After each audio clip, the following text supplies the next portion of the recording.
रामायण की अमृत धारा में आप सबका स्वागत है। सभी सुनने वाले सज्जनों को जय सिया राम जी। रामायण के पिछले भाग में आपने वहां तक सुना था जब राजा के प्रिय वचन सुनकर दूत मुस्काने लगे। अब इसके आगे से दूतों का अयोध्या में आगमन। बालकांड भाग 19। सियापति रामचंद्र जी की जय, पवन सुत हनुमान जी की जय, उमापति महादेव जी की जय।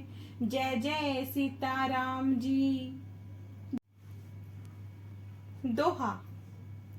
सुनहु महीपति मुकुट मणि, तुम सम धन्य न को। राम लखन जिनके तने, विश्व विभीषण दो। सियापति रामचंद्र जी की जय, विश्व विभीषण दो। सियापति रामचंद्र जी की जय। दूत बोले, हे राजाओं में शिरोमणि सुनिए, आपके समान धन्य कोई नहीं है कि जिनके राम लक्ष्मण जैसे पुत्र हैं, जिनके यश और प्रताप के आगे चंद्रमा मलिन और सूर्य शीतल लगता है।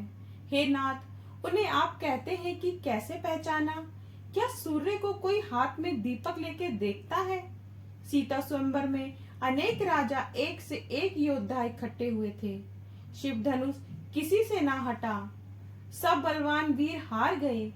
तीनों लोकों में जो अभिमानी योद्धा है, शिव धनुष ने उन सबकी शक्ति हर ली। वाणासुर जो सुमेरु पर्वत को उठा सकता है, वह भी मन में हार कर परिक्रमा करके लौट गया। जिसने खेल में ही कैलाश पर्वत उठा लिया, वह रावण भी उस सभा में हार गया।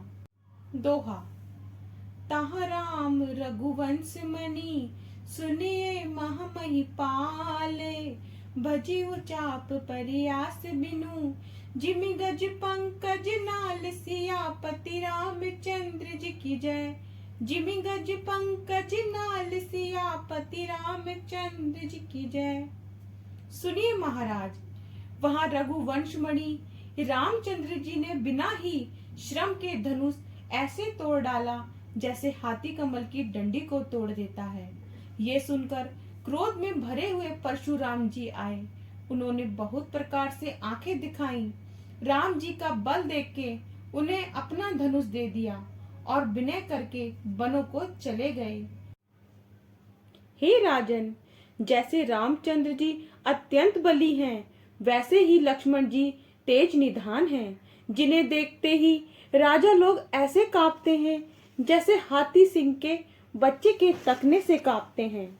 हे देव, आपकी दोनों राजकुमारों को देखकर अब हमारी दृष्टि में कोई जचता ही नहीं। दूतों की वचन चतुराई सबको प्यारी लगी, जो प्रेम और वीर रस से भरी हुई थी। राजा सभा सहित प्रेम में मग्न हो गए और दूतों को नौछावर देने लगे। तब दूतों ने कहा, यह अनीति है। ये कहकर दूतों ने कान बंद कर लिए। ये धर्मयुक्त समझकर सबने सुख माना। दोहा। तब उठी भूप वशिष्ठ कहू, दीन पत्रिका जाई। कथा सुनाई गुरु ही सब, सादर दूत बुलाई। सियापति रामचंद्र जी की जय, सादर दूत बुलाई। सियापति रामचंद्र जी की जय। तब राजा ने वशिष्ठ जी के पास आकर उनको चिट्ठी दी और दूतों को आदर सहित बुलाकर गुरुदेव को सब कथा सुनाई।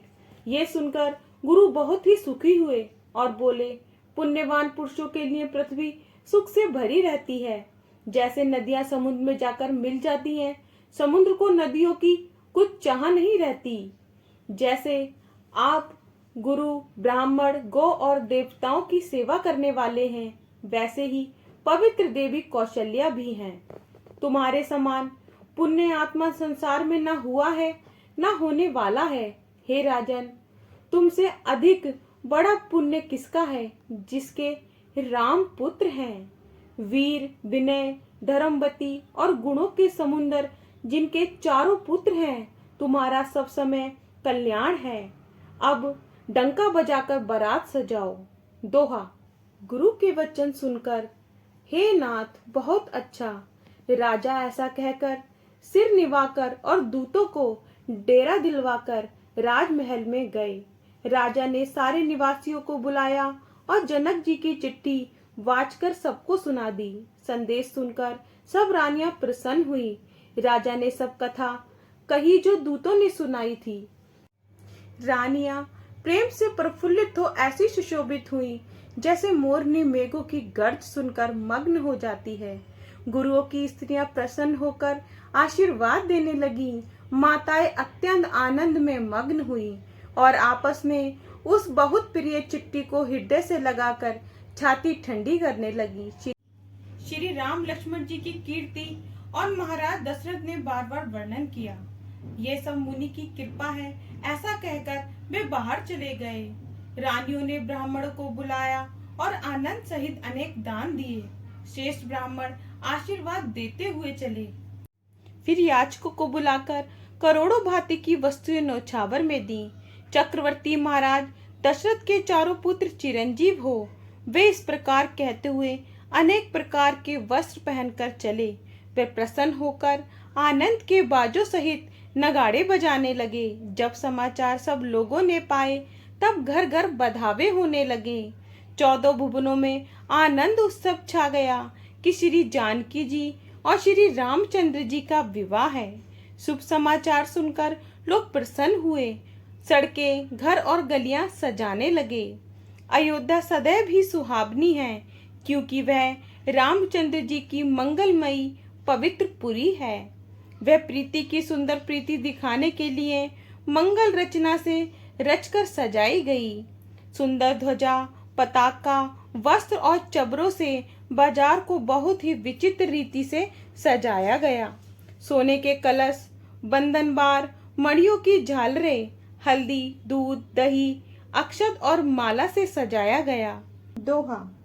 मंगल में निज निज भवन लोग ने रचे बनाई, बीती सींची चतुर सम चौके चारु पुराई, सियापति रामचंद्र जी की जय। चौके चारु पुराई, सियापति रामचंद्र जी की जय। अपने अपने घर लोगों ने मंगलमय बनाकर सजाए, गलियों को चतुरसम से सींचा और अपने अपने घरों में सुंदर चौक पुरा दिए। बिजली की सी कांति वाली चंद्रमुखी, मृगनयनी और अपने सब रूप से रति के मान को छुड़ाने वाली स्त्रियां 16 श्रृंगार सजाकर जहां तहां झुंड के झुंड मिलकर मधुर वाणी से मंगल गाने लगी। उनके मनोहर गाने सुनकर कोयल भी लज्जित हो गई। राजभवन की शोभा का वर्णन कैसे किया जाए, जहां जगत को मोहित करने वाला मंडप रचा गया था, जिसमें अनेक प्रकार की मनोहर वस्तुएं सुशोभित थीं और बहुत से बाजे बज रहे थे।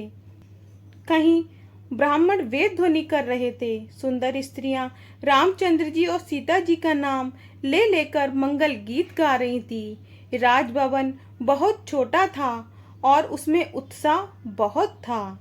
आगे का भाग कल। जय सिया राम जी। अगर आपको पसंद आए तो लाइक, शेयर, कमेंट्स कीजिए और हमारे चैनल को सब्सक्राइब कीजिए।